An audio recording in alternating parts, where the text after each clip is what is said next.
The Sports Renegades podcast on SportsTownChicago.com.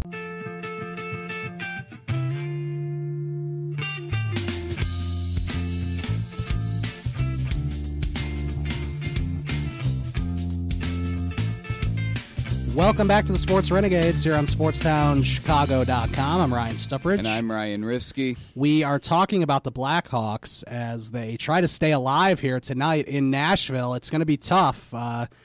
And what makes it even tougher is they don't like to have any Hawks fans in the building, so that'll be a little tough. So it's them against the world. They find their way in. Yeah, how do they find their way in, I wonder? Well, because you can always break the rules and get in. It's a stupid rule to begin with. I don't know why they wouldn't want revenue, however they can get it. I don't know why they would want it. But so we're talking about the Hawks. They're down 3-0, unfortunately.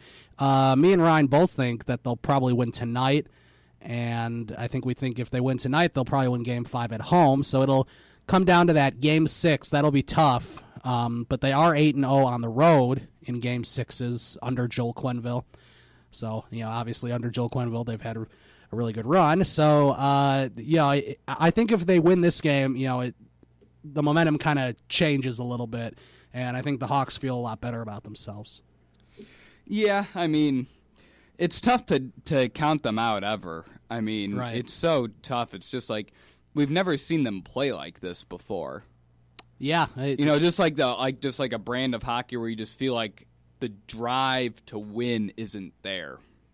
Yeah, it just feels a little off. Obviously they're trying to win, but it just feels they don't have the intensity that they need. Yeah, it feels like they don't have the intensity, and I think maybe it goes back to them not ending the season very strong. When they had already wrapped up the best record in the conference, they just kind of skated by. They didn't. I know that second to last game they rested like a lot of their players, which is fine, but it didn't help when they got through. And then when you're facing a hot team like Nashville, who was fighting for a wild card all season, when they get in, they've just been on a roll, and that's kind of what happens in hockey. And you just got to keep fighting, I guess, is all you can really say about it.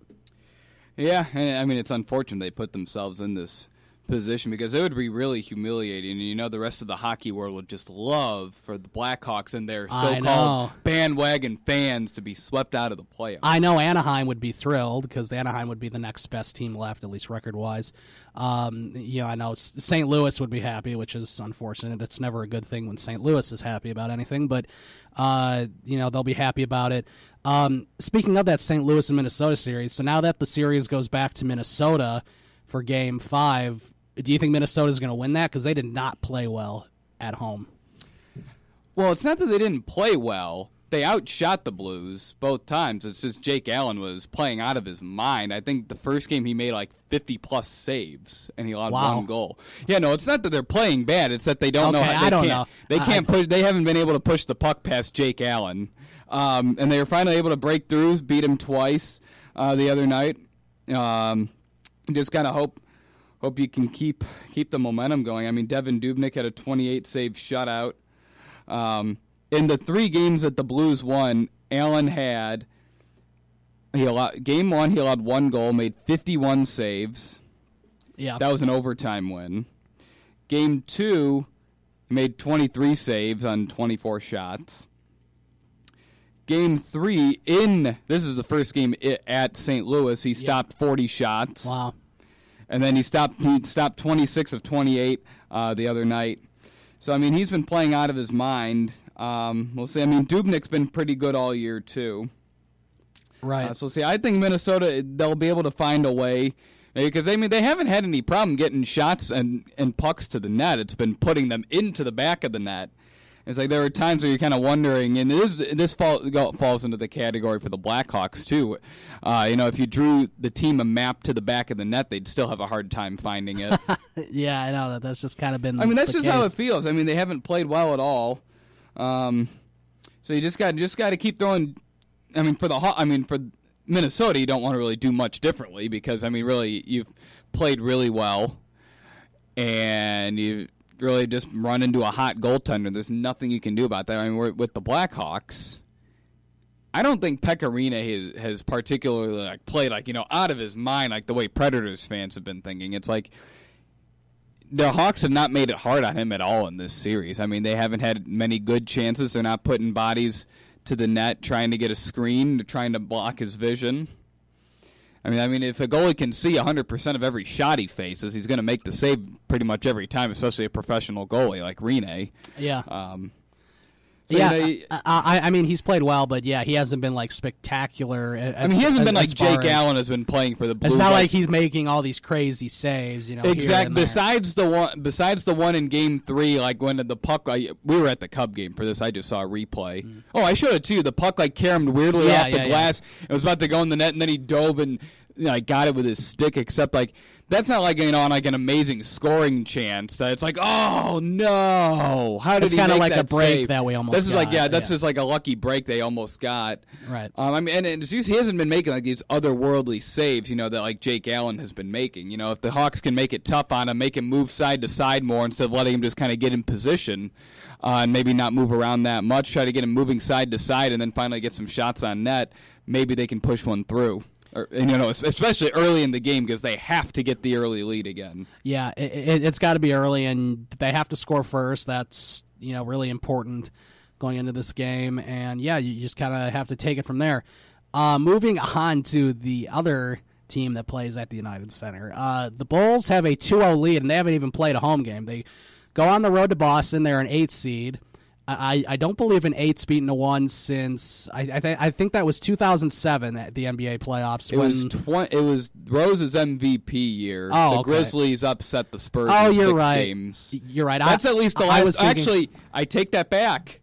No, there was another one after that. Okay.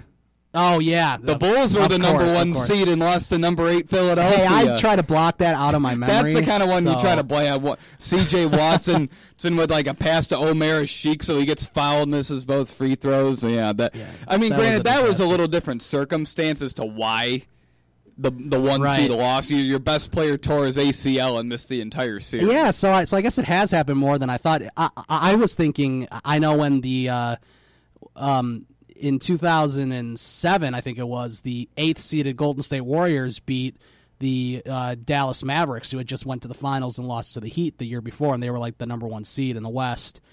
And Jason Richardson and company beat them. That's the one I remember. And then I think it happened like in the 90s. The Denver Nuggets beat a number 1 seed like in 1994 or something.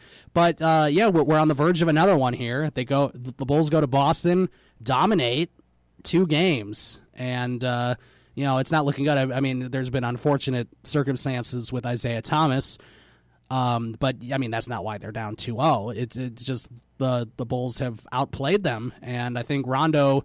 I think it really helps with Rondo on the floor because he really wants to beat that team, obviously, and it seems like he's kind of just commanding everyone what to do, and he's played really well. It's kind of funny that not that long ago, people were like, when is Rondo going to be released by the team? Right, a couple months ago. I mean, we were thinking about that, and he wasn't playing.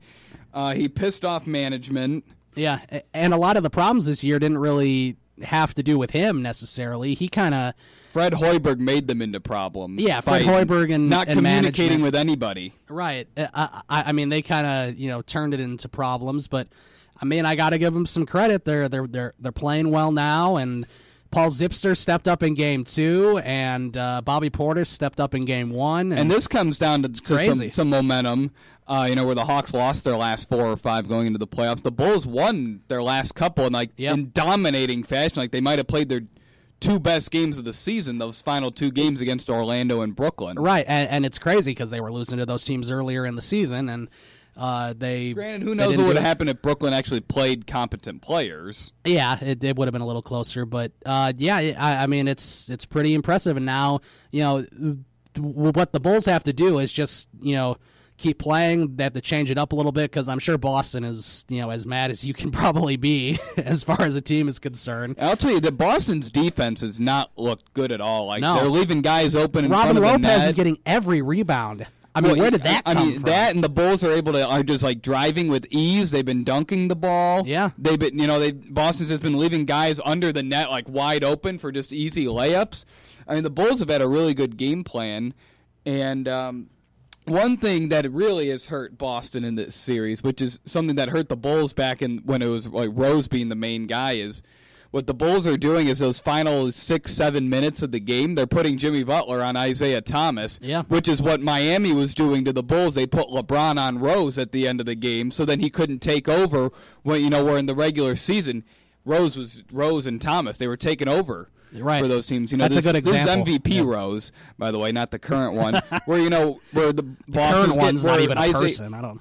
Right, where Isaiah Thomas, he'd go off in the fourth quarter, make some crazy moves, where now the Bulls are just putting Jimmy Butler on him. Yeah. And he hasn't been able to take over, which this is showing Boston they really should have gone aggressive after Jimmy because, one, they would have been playing Cleveland eventually, and then they'd just do the same thing. They'd put LeBron on Isaiah Thomas. Yeah.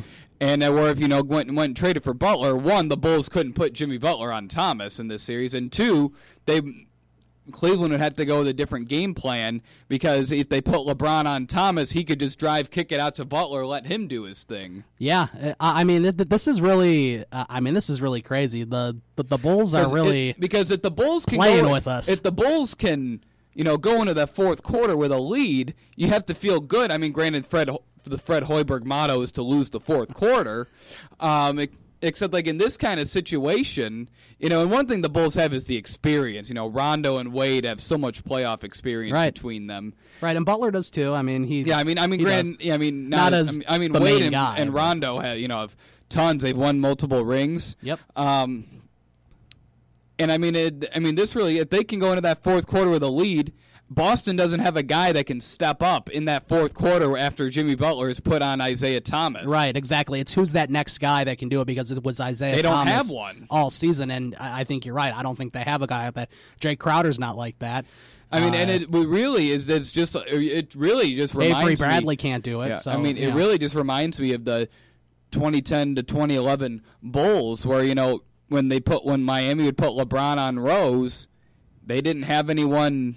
They didn't have anyone to kick it out to that could really score. They just had more catch and shoot guys. Right. That's not really the kind of game the Bulls played. So, we'll see. You got to feel good about the Bulls' chances, with 2 at the United Center now. I think they'll definitely, the way it's looking, they're going to win at least one there, hopefully.